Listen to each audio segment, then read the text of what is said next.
So we're still doing the front page review and we're on Punch. You have a story. Yeah, so skyrocketing inflation, Nigerians lament hunger, and World Bank has said Nigerians were dwindling into poverty. As of 2018, there was this report that we were around 40.1% under the poverty line. But as of 2024, it's now 56%. It means that 115 million Nigerians were living within the poverty line. But right now, additional 35 million Nigerians have been added to the line. As it is now, it's like there's nothing like a middleman. It's either you're rich or you're poor. And it's very appalling because over half percentage of Nigerians are poor. If you have 51-point-something%, it means that it's already 1% above the half percent. So a lot of Nigerians are suffering in hunger, and this poverty line, they've attributed it to different factors: COVID, disaster, insecurity, and everything that has to come with events that have happened in Nigeria. So World Bank is saying 129 million Nigerians are trapped in poverty. You know what? Do you know what it means to be trapped in poverty? As a matter of fact, a lot of Nigerians are struggling to even survive. No one is talking about saving for tomorrow. You have no idea the conversation I was having with my house girl. When I saw plantain, I counted it. I said 555 for today, 555 for tomorrow. The remaining 3, enjoy, because like they would have just finished everything. If we don't. There was Ishironin. You have to put calculation to everything right now. Ramatu, you have a story. Yes, I have a story on the scholarships as Wigwe University takes off. They said Governor Fubara has awarded scholarship to 100 students of the Wigwe University, Isiopo, in the Ikwere local government area of the state. This came after while the late Dr. Herbert Wigwe commenced academic activities 8 months before his demise. They said after his passing, there were palpable fears in some quarters that the university may not take off as planned. But Mr. Fubara has come out and said that the government will ensure that the vision of the philanthropist from the institution will not die. And therefore, he has awarded scholarship to 100 students. And he also said that he has looked at the institution's curriculum, and he said that he's happy and is satisfied with what he can see in the curriculum. So go ahead and apply for the scholarships. Okay, fantastic. I'm happy that the school, people were a bit scared that the school might not, but they have a strong board of trustees. I even know that I think... I have a friend. Yes, people are actually actively working to maintain that legacy, and I'm happy the state governor is also supporting, because once you have more universities, the business activity would start around that area. I want to take a story about, very sad story about Jigawa, from Jigawa State, where a tanker explosion has caused death of 166 people. Our heart goes out to all the family. The Nigerian Safety Investigation Bureau has launched an investigation into the accident. It happened in Majia town, Taura local government area, and in the statement, the Nigerian Safety Investigation Bureau, the Public Affairs and Family Assistant, Mrs. Bimbola Oladeji, said the Bureau is aware of the explosion, and this explosion was caused by a petrol tanker, and according to them, they have deployed experts to probe the incidents and get the details of what's happened and how it can be prevented. They also shared their condolences. The governor has assured that the community affected will be rebuilt. Also, the APC, the national chairman of APC, Abdullahi Ganduje, has commiserated with the people and the government, and he said he's saddened and that they would also support in the rebuilding of this community. It was a really grave incident, and our heart goes out to the entire community, everybody involved in that community. Yeah, and you know how people go to scoop fuel when these things happen? Did that happen to you? Yes, I saw something online. That was what happened. People go to scoop fuel from those spilled products, and you know that kind of volatile situation, anything can cause fire. Definitely. So I think we should keep enlightening people that the cheap fuel you get for maybe you save 10,020. And the number of lives that can be, exactly. It's so sad. Moving on to Daily Sun. Major headline carries Bauchi governor knocks President Tinubu, says president's reforms are not working, and he wants a possible attack on political leaders, says he's doing his best to reinvent Nigeria, says Kalu. In other news, I have no interest in Ohaneze presidency. That's from Wakim. God will judge you if you're doing right. Fubara tells judges. NGE, Imo government, UNICEF engages editors on Southeast South-South challenges. How government arms and how government arms end up in the hands of criminals. That's from NSA, and the cholera story, which has gotten as high as 378 people dead. What story are we taking in? Okay, go with George. I've been waiting for you to take this Fubara story. Like, the Fubara was at the... He was speaking at the opening of the 2024-2025 legal year and the rededication service at the Cathedral Church of St. Paul's Anglican Communion in Diobu in Port Harcourt. And Governor don't look at the judge, say, go with George. Go with George, or the judge.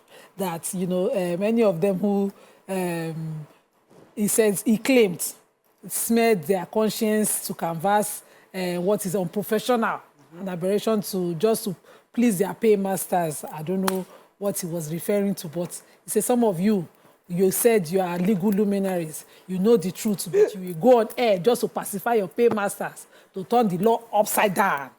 We all know the law, and when it comes to issues that have to do with administration of governance in the state, it is within the jurisdiction of the state high courts. Now referring to the judgments that are conflicting his interests from the federal. He said it doesn't matter whether you joined INEC or the police, it is a state matter.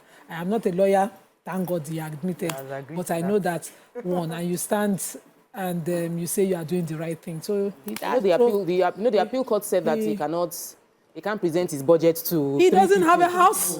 This governor say he no be lawyer and says he doesn't need a house to form quorum. He needs 4 people to pass an appropriation bill. Fear of God catch me. But it's good that he said doesn't know judges to be judged. So thank God he said God will judge everybody.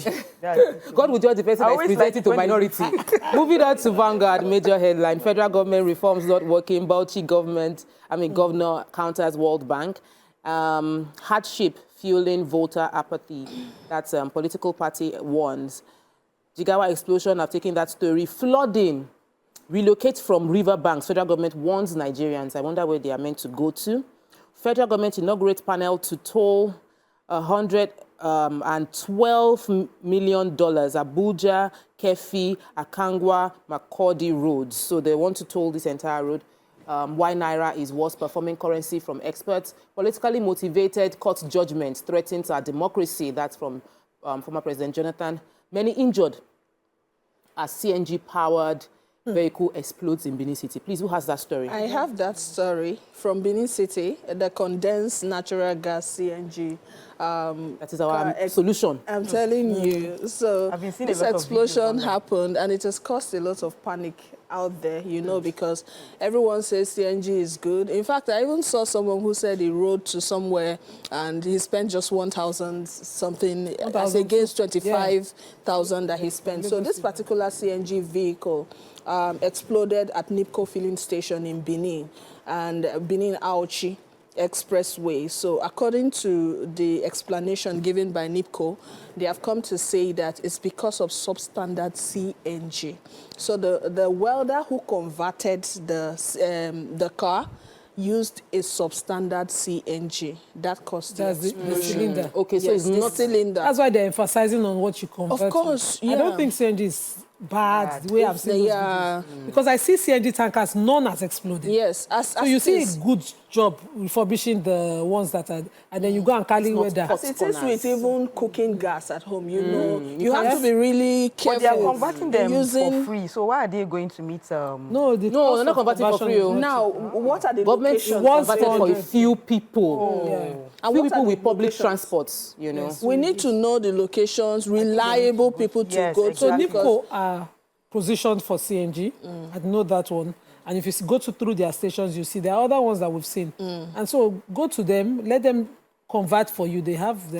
If it is too cheap, run away from it. 200,000 and you see someone who is doing it for 50. Wouldn't you want to go to 50? It is too cheap, run away from it. It is not cheap to convert to CNG. Cheaper ones might be substandard and it might lead to explosion. So I have the governor of Bauchi State. You know, answer that World Bank Oga.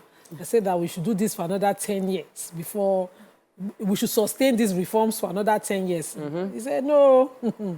He said, before they will beat us, he says, we cannot continue like this. There's hunger in the land, saying the federal government should not be dogmatic about the issue. The governor said, people are hungry and that people of this status of his status faced the threat of being lynched. And that's the truth. Everybody now looking at somebody that has a regular, that you are even going and coming. They don't know whether it's easy, but they just see that you are making like it you're work. better off. So, you know, the people are desperate. And I agree with him. I saw that when the World Bank guy was talking, the Minister for Finance and Economy was immediately agreeing. In doing this, find ways to buffer the people. That's most important. Yeah, so I have the story of people saying, yes, they relocate from river banks, and you're telling them to relocate from river banks, and tell where are they going to go to? The federal government is not even making provision for, you know, where they are going to go to and all. And this is a natural disaster that, you know, it has been there since. We're just supposed to have been prepared. They said, as advised Nigerians living around river banks along the river Benue Basin to quickly move to safer grounds. They said that the river Benue has reached the flooding level due to increased rainfall. And also the river Niger too, they should all move around out of the river Niger side too. And they said that, saying that the management of Kainji and Jeba dams were working to control the flood waters. The level of the water is already getting very high. So they need to do something and move as soon as possible. This is what I'm saying. The federal government needs to move in and help these people move to along the flood. Yeah, well, we need definitely. Just a final story, very funny one I found in the papers. They say Niger has taken over Benue as the food basket came from the commissioner. So the commissioner for Niger State, as well as the governor for Niger State, speaking at the celebration of World Food Day, which held in the Legbo Kutigi Conference Center, Mina, said that Niger is not trying to feed itself anymore. Niger has now taken over from Benue State as the food baskets in terms of their ability to feed Nigeria. They said that there are critical challenges facing Nigeria based on high cost of living, economic realities, insecurity, climate change, which aggravate food insecurity. But that they are doing a lot of states is doing a lot of strategy to help to ensure that they are able to supply food. They have explored 3 million hectares of arable land with enormous water bodies and attributes of 223 grazing reserves, 94 forest reserves to harvest the potential in the green economy associated with gains in productive agricultural purchases. A whole lot more was said, but I feel like this is something every state should especially can aspire towards. Benue can come out and say, by next year, we'll take over back and we'll have results to show for it. Yeah. It's healthy competition. Yeah. When we compete on that level, we will have more food and we'll start reading of positive stories like this.